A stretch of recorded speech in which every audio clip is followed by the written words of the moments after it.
why I decided to be a second-time surrogate.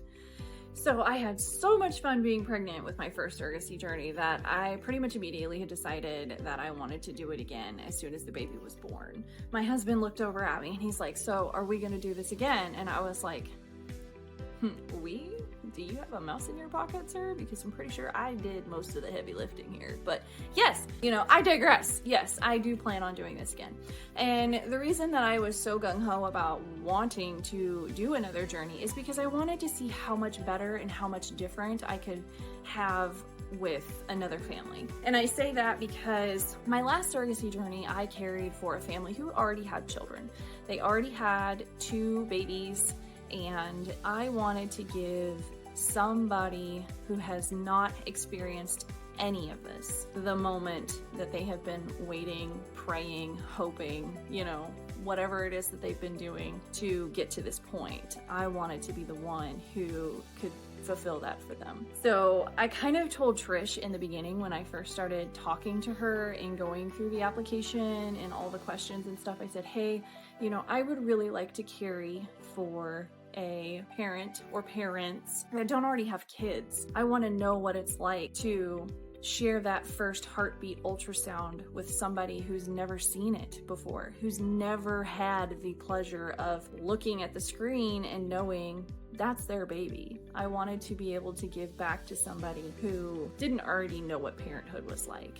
And so that is mostly why I decided that I wanted to do it again. But I mean, it's just so empowering to know that your body created this entire human for somebody else, It's like the ultimate DIY craft, So I was really looking forward to making the same connections and having the same relationship, if not better, with another family and giving them the ultimate DIY craft. So I think that it was very important to me when selecting my match for this one that they not already have children. And I had already kind of decided that I wanted to carry for a gay couple because that's who I carried for last time.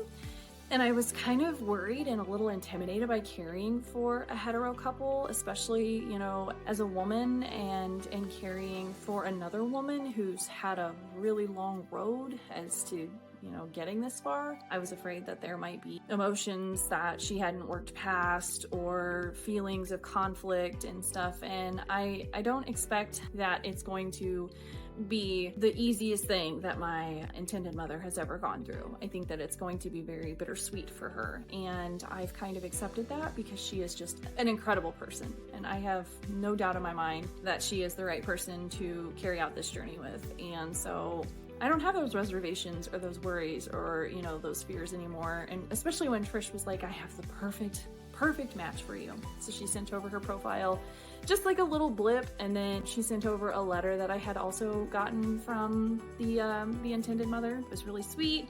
It was really, like, hey, I know that this is not going to happen for me, and I just want to, thank you that I'm so honored that you've even considered this far. So I was like, okay, I'll give it a try. I'll give it a chance, Worst that can happen is it doesn't go well, right? So we had our match call and we got off the phone and I was just butterflies and like giddy, and I was like, okay, I really want to go ahead and just tell her yes, but you have to take time, you have to think about it, and my husband and I were like looking at each other the whole time, and I was like, yeah, and he was like nodding his head and stuff too. So I knew that she was going to be the perfect person to carry out this second journey with.